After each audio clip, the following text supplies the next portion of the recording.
Hi, it's Deja from CrochetEverAfter.com, and this tutorial is going to show you how to double crochet in the front loops only when you're working in rows. This stitch is really good to create an elongated double crochet, and it's going to create a thinner fabric. So if you're working garments, this is a good stitch for that. So let me show you how to do that now. So I'm going to show you how to double crochet in the front loop only, but I wanted to show you, I've already worked a few rows of the double crochet in the front loop only, and I wanted to show you what kind of stitch pattern this gives you.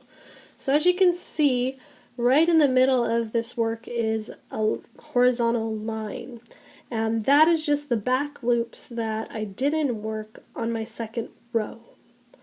Now when I turn my work, you're going to see two horizontal lines. And what it is remember I had one right in the middle. Every other row that I turn my work and I work in just the front loop only, I leave that back loop unworked.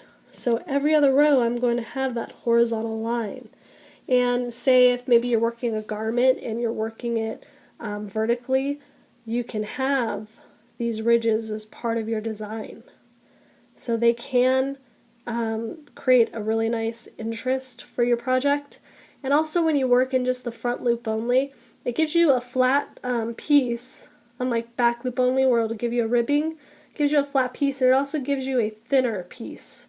Because you're not working in both loops, it's not as dense, so you have kind of a thinner fabric, which is good for garments or anything that you might want to wear and have drape nicely.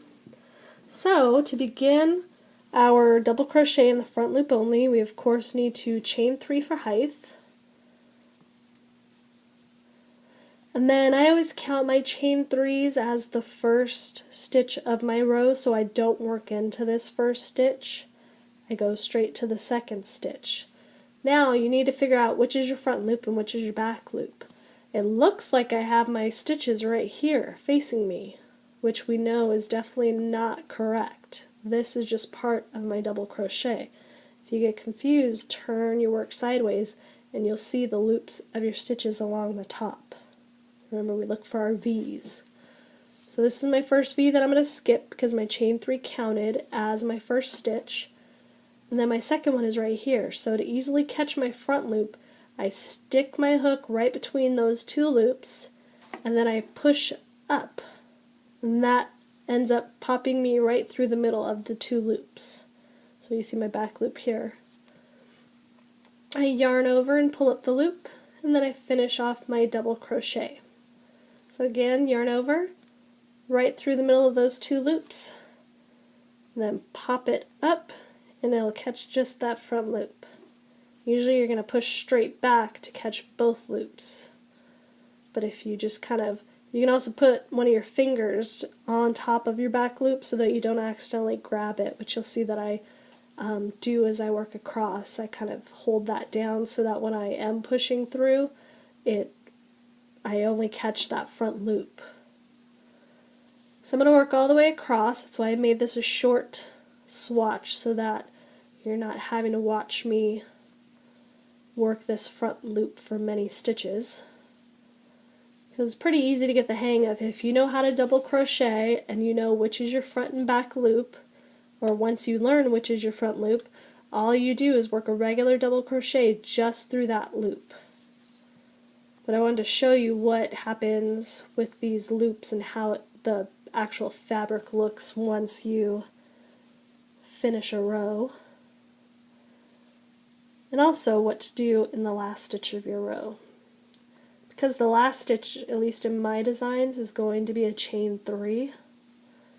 Even if it's not a chain 3, if they had you not count the chain 3 and your last stitch is a double crochet, what you can do, because if you work just the front loop on your very last stitch, sometimes it can leave a big hole like this, because it's pulling up so much.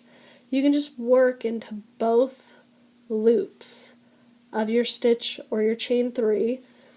Oops, I forgot to yarn over. Work through both of those loops, and you won't have the big gap that you might have had if you only worked into the front loop, because you're usually not The very first stitch was a chain 3, so that's not in any loop, and it doesn't really take anything away from your stitch pattern. It's most likely you're going to seam or edge your outlying first and last stitch, so you're not going to see that anyways. So now you can see that this was that middle stitch that I had running before I did this row. It was like that. Now I have this new row. Now you see I have 2, just like I had on this side. So now these have been moved down a little. When I work the next row, I'll have that. So that is how you're going to double crochet in the front loop only.